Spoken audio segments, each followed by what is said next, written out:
जी, तो हम लोगों ने बच्चों पिछली वीडियो में हमने डिस्कस किया था कि लीडरशिप जो है उसके अंदर क्या क्या ट्रेड्स होने चाहिए।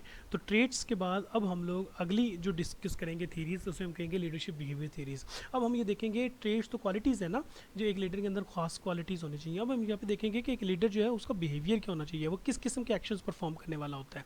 ठीक है, ये हम लोग जो है वो इस मरतबा डिस्कस करेंगे। तो इसको डिस्कस करने से पहले हम लोग ये देखेंगे कि ये जो थीरीज़ डेवलप हुई हैं, ये थीरीज़ क्यों डेवलप हुई और कैसे डेवलप हुई। अमेरिका में बच्चों मुख्तलिफ यूनिवर्सिटीज़ के अंदर जो है वो रिसर्च हुई। ठीक है, जब एक लफ्ज़ बच्चों आता है स्टडीज़, ठीक है, यहाँ लफ्ज़ आता है स्टडी, तो इसका मतलब ये होता है कि रिसर्च हुई।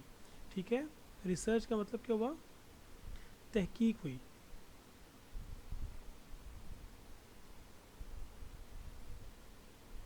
ठीक है, तहकीक हुई।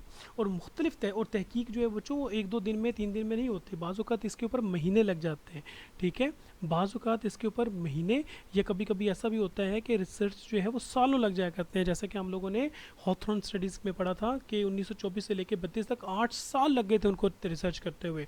ठीक है, मैनेजमेंट की रिसर्च करते हुए। तो बेसिकली अमरीका के मुख्तलिफ यूनिवर्सिटीज़ के अंदर या मुख्तलिफ जो सेगमेंट्स हैं वहाँ पर कुछ रिसर्च हुई थी। और जब रिसर्च हुई तो रिसर्च में हम लोगों ने मुख्तलिफ़ किस्म के जो रिज़ल्ट जो हैं वो हर एक रिसर्च के बाद निकले। तो सबसे पहले जो हम लोग रिसर्च डिस्कस करेंगे वो हम लोग करेंगे university of Iowa.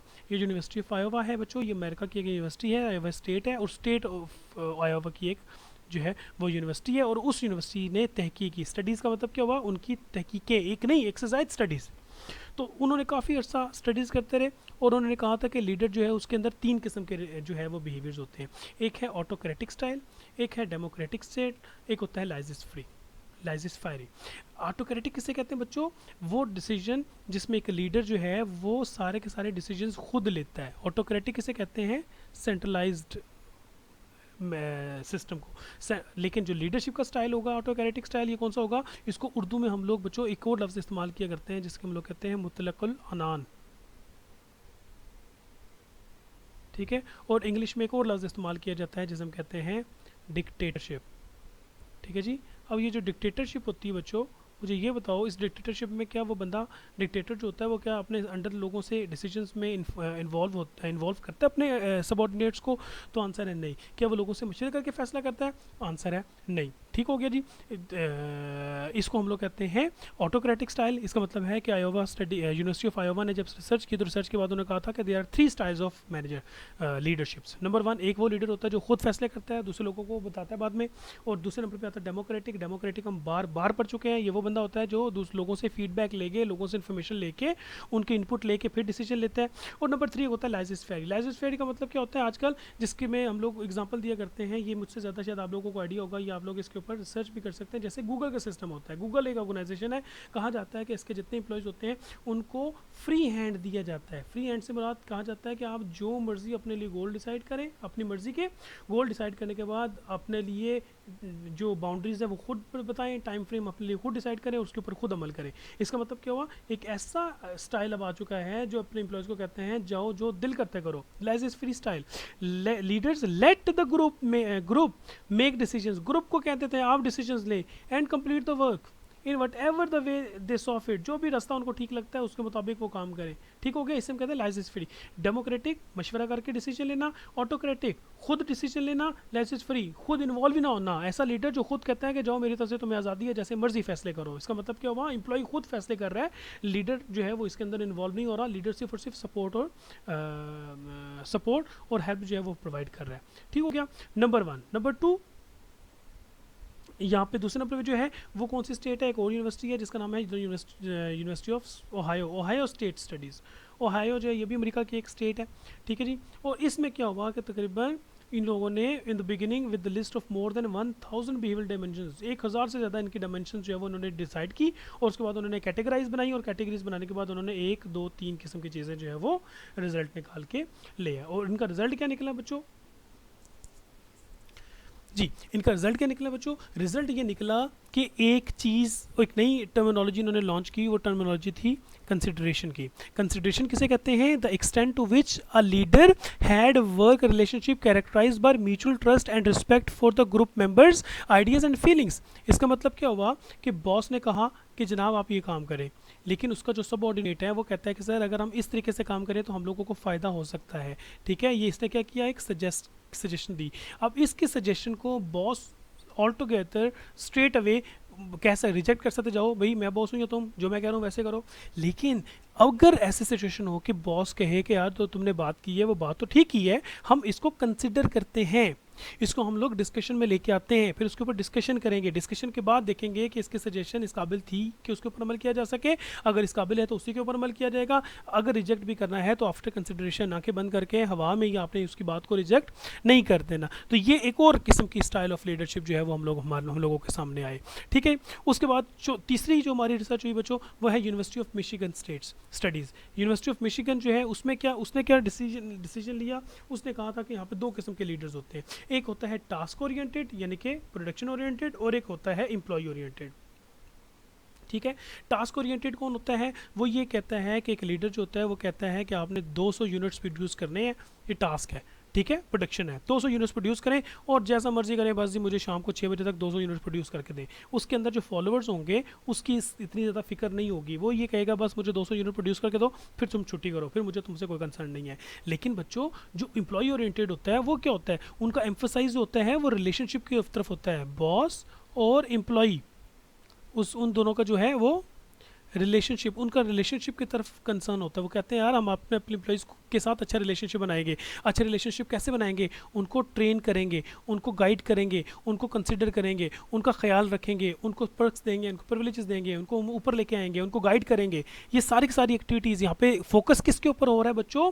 Employ oriented के अंदर फोकस किस चीज़ के ऊपर हो रहा है? फोकस हो रहा है एम्प्लॉय की ग्रोथ और एम्प्लॉय की डेवलपमेंट और एम्प्लॉय के साथ एक अच्छा रिलेशनशिप डेवलप करने के लिए। लेकिन प्रोडक्शन ओरिएंटेड का मतलब क्या होता है? बस जी आप ये काम कंप्लीट करें और बाकी खसमान उखाएं। जी खसमान उखाएं का मतलब क्या हुआ? फोकस ही नहीं है, आप 200 यूनिट्स प्रोड्यूस करें और अपने घर जाएं, कोई ताल्लुक, कोई कंसर्न नहीं होगा आपको अपने सबऑर्डिनेट्स की इंप्रूवमेंट के लिए, उनको तरक्की देने के लिए, उनके लिए बेहतरी का किसी किस्म का सोचने के लिए। तो यहाँ पे बच्चों क्या होगा? ये दो किस्म के मजीद लीडर निकल आए। एक वो लीडर होता है जो कहता है यार ये काम कंप्लीट करो और घर जाओ। एक वो लीडर होता है जो कहता है कि तुम सीखो, तुम इंप्रूव करो और आज से 2-4 साल 5 साल 6 साल के बाद तुम मेरी जगह पे आके बैठ जाओ। जब हम ये कहते हैं ना मेरी जगह पे आके बैठ जाओ, वो एम्प्लॉय ओरिएंटेड होते हैं, उनका फोकस होता है एम्प्लॉयज़ के साथ अच्छे रिलेशनशिप बनाना। लेकिन वो बंदा जो कहता है यार ये काम करो और घर जाओ, वो एम्प्लॉय ओरिएंटेड नहीं होता, वो प्रोडक्शन ओरिएंटेड होता है। ठीक है, इसको मज़ीद डिटेल में हम लोग डिस्कस नहीं करते क्योंकि हम लोगों ने आगे चीज़ें भी जो है वो भी कवर करनी है।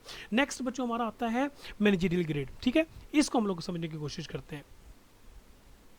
अच्छा, तो बच्चों ग्रिड जो होती है वो क्या होती है? एक ख़ास के ये देखें ना, एक टेबल बन जाया करता है, इस तरह के टेबल बन के उसके ऊपर हम लोग मुख्तलिफ़ किस्म की चीज़ें फिल करते हैं और फिल करने के बाद हम लोग रिजल्ट निकालते हैं। अब लीडर दो किस्म के जैसे हमने पढ़ा था, एक एम्प्लॉय ओरिएंटेड और एक टास्क ओरिएंटेड। अब दोनों किस्म के जो लीडर्स होंगे उनमें से एक किस्म का लीडर जो है ये हमारा जो लीडर होगा मिसाल के तौर में जिसके ऊपर चेक कर रहे हैं, जिसके ऊपर हम लोग रिसर्च कर रहे हैं, वो कौन सा लीडर होगा। ठीक है जी, अब यहाँ पे दो डायमेंशन होती हैं। मैनेजरियल ग्रिड के अंदर कौन कौन सी दो डायमेंशन होती है? ग्रिड होती है for appraising leadership styles. Apprise का मतलब होता है परफॉर्मेंस को चेक करना। ठीक है, the managerial grid use two behaviour dimension concern for people यानी कि एम्प्लॉय ओरिएंटेड। ठीक है, जो कि वर्टिकल एक्सिस के अंदर होता है, और वर्टिकल और हॉरिजॉन्टल एक्सिस मैंने आपको बताया हुआ है। ये जो है ये वर्टिकल एक्सिस है और ये हमारा हॉरिजॉन्टल है। ठीक है, ये वर्टिकल और ये हॉरिजॉन्टल एक्सिस। ठीक है, यहाँ पे क्या चीज़ होगा? Concern for people. ठीक हो गया, और इसको फिर हम लोगों ने नंबर दे दिए। यहाँ पे 0 होता है, ये 1 2 3 4 5 अप टू 9। ठीक है, इसी तरीके से ये कंसर्न फॉर दूसरे नंबर पे कौन सा होगा? कंसर्न फॉर प्रोटेक्शन, ये जो हम लोगों ने पीछे पढ़ा था, इसमें भी ये 0, ये 1 2 3 4 अप टू 9। इस तरीके से हम लोग देखते हैं। अब हम लोग ये चेक करेंगे जो एम्प्लॉय का रिलेशनशिप जो लीडर है उसका जो इंटरेस्ट है या उसकी एक्टिविटीज़ कहाँ जा रही हैं, वो इस तरफ जा रही हैं या इस तरफ जा रही है। मिसाल के तौर पे कंसर्न फॉर पीपल में अगर वो यहाँ पे है, कंसर्न फॉर प्रोडक्शन में अगर वो A7 पे है, और कंसर्न फॉर टास्क में कंसर्न फॉर टास्क में यहाँ पे और कंसर्न फॉर पीपल में वो 3 पे है, तो इसका मतलब है कि ये लीडर जो है ये 9-3 का इसका ग्रेड बन गया। अब 9-3 से बुला दिया कि 7-3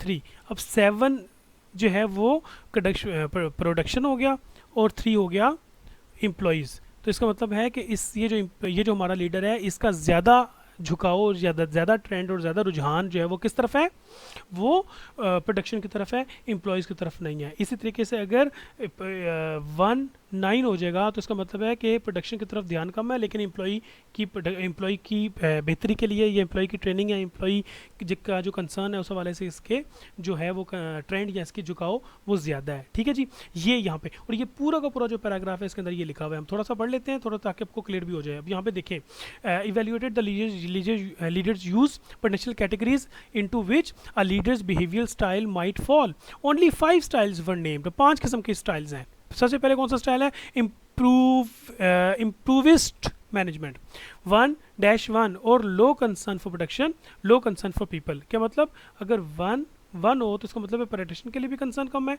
और जो पीपल है उसके लिए भी कंसर्न कम है। फिर आगे चलेंगे बच्चों, 1 के बाद हम चलेंगे यहाँ पे नंबर 2 कौन सा है, टास्क मैनेजमेंट 9,1। ये जो 9,1 है ये बच्चों क्या हुआ कि प्रोडक्शन के लिए इतना ज़्यादा कंसर्न लेकिन एम्प्लॉय के लिए कंसर्न कम है। ठीक है, high concern for production and low concern for people. इसी तरीके से बच्चों बाकी भी जो 3 डायमेंशंस है वो भी इसी तरीके से डिस्कस की जाती हैं और फिर इनकी बेस पे रिजल्ट निकाला जाता है। ये जो लीडर है इसका ये वाला स्टाइल है, इसका ये वाला स्टाइल है, इसका ये स्टाइल है। ठीक है जी, बाकी जो है बच्चों हम लोग कंटिन्यू करते हैं इसको अगली वीडियो में।